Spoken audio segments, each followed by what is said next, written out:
Selamat pagi Bu Grace dan Pak Jongker.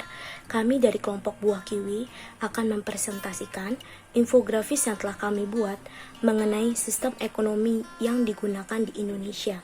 Sebelum kami memulai presentasi ini, kami akan memperkenalkan diri terlebih dahulu.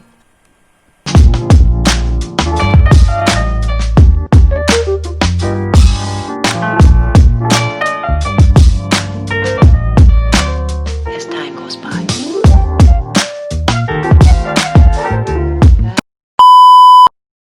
Definisi sistem ekonomi Pancasila. Sistem ekonomi Pancasila adalah sistem ekonomi yang berasaskan nilai dan moral Pancasila. Sistem ekonomi ini menjadi identitas perekonomian Indonesia. Sebutan lain dari sistem ekonomi Pancasila adalah sistem demokrasi ekonomi.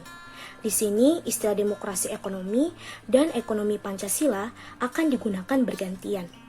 Keduanya dimaknai dalam arti yang mirip satu sama lain. Dalam ekonomi Pancasila terkandung unsur demokrasi, maka bisa disebut juga demokrasi ekonomi. Ciri-ciri dari sistem ekonomi Pancasila. Berikut merupakan ciri-ciri dari sistem ekonomi Pancasila. Yang pertama, etika dan nilai agama terlibat dalam keputusan perekonomian. Yang kedua, kebijakan ekonomi mengedepankan nilai kemanusiaan. Yang ketiga, perekonomian disusun sebagai usaha bersama berasas kekeluargaan. Yang keempat, pengelolaan ekonomi dilakukan dengan pemufakatan lembaga perwakilan rakyat. Yang kelima, cabang-cabang produksi yang penting bagi rakyat dikuasai oleh negara untuk kemakmuran rakyat. Yang keenam, kekayaan alam di bumi Indonesia dikuasai oleh negara untuk kemakmuran rakyat.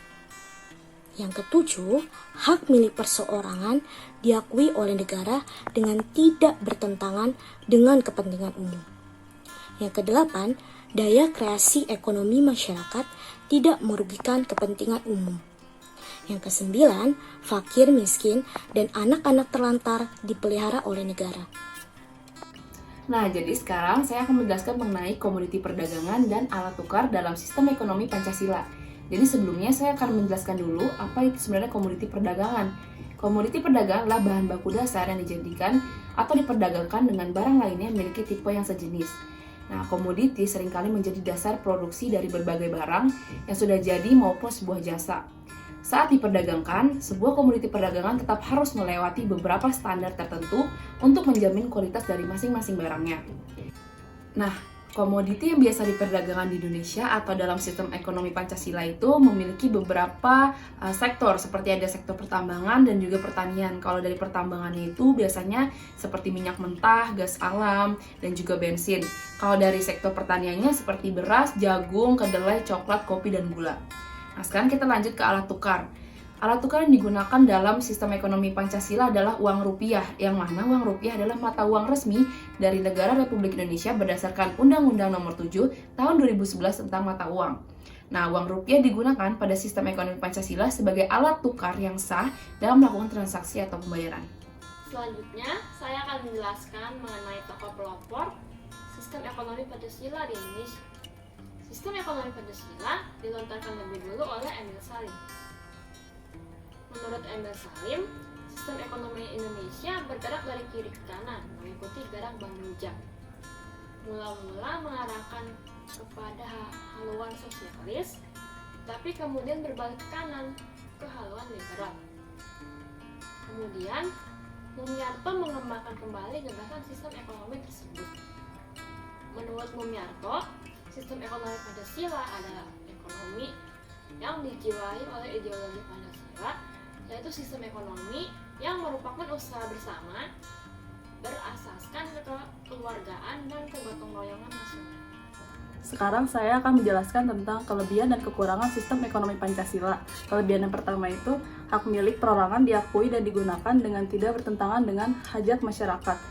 Kelebihan yang kedua, potensi inisiatif dan kreasi masing-masing warga negara dikembangkan sepenuhnya selama tidak merugikan. Kelebihan yang ketiga, warga negara mempunyai kebebasan dan menentukan pekerjaan yang sesuai atau diinginkan. Kelebihan yang keempat, perekonomian dibuat sebagai upaya bersama terhadap asas kekeluargaan. Kelebihan yang kelima, cabang produksi yang penting untuk negara dan menguasai kepentingan hidup orang banyak yang dikuasai oleh negara. Kelebihan yang keenam, bumi dan air dan kekayaan alam yang terkandung di dalamnya dikuasai negara dan digunakan sebesar-besarnya untuk kemakmuran rakyatnya. Kelebihan yang ketujuh ada fakir miskin dan anak-anak terlantar dipelihara oleh negara. Lalu ada kekurangan. Yang pertama itu ada sistem free fight liberalism yang menumbuhkan eksploitasi manusia dan bangsa lain. Kekurangan yang kedua ada sistem etatisme. Negara sangat berperan dan juga mematikan potensi serta daya kreasi unit ekonomi di luar sektor negara. Kekurangan yang ketiga ada pemusatan kekuatan ekonomi di suatu kelompok dalam bentuk monopoli yang merugikan masyarakat. Negara memperlakukan sistem ekonomi Pancasila. Sistem ekonomi Pancasila ini merupakan sebuah sistem ekonomi yang dijalankan dengan nilai dan moral yang terkandung dalam Pancasila sebagai dasarnya. Sistem ekonomi ini dipilih karena mengandung makna demokrasi ekonomi. Karena itu sistem ekonomi Pancasila juga sering disebut sebagai sistem ekonomi demokrasi. Dan pada tanggal 10 Maret 1998, ketika MPR RI menyetujui TAP MPR tentang GBHN 1998 sampai 2013, sistem ekonomi Pancasila disepakati sebagai sebuah sistem ekonomi sepatutnya ditetapkan di negara Indonesia, dan sampai saat ini sistem ekonomi Pancasila masih berlaku dan dianut di Indonesia.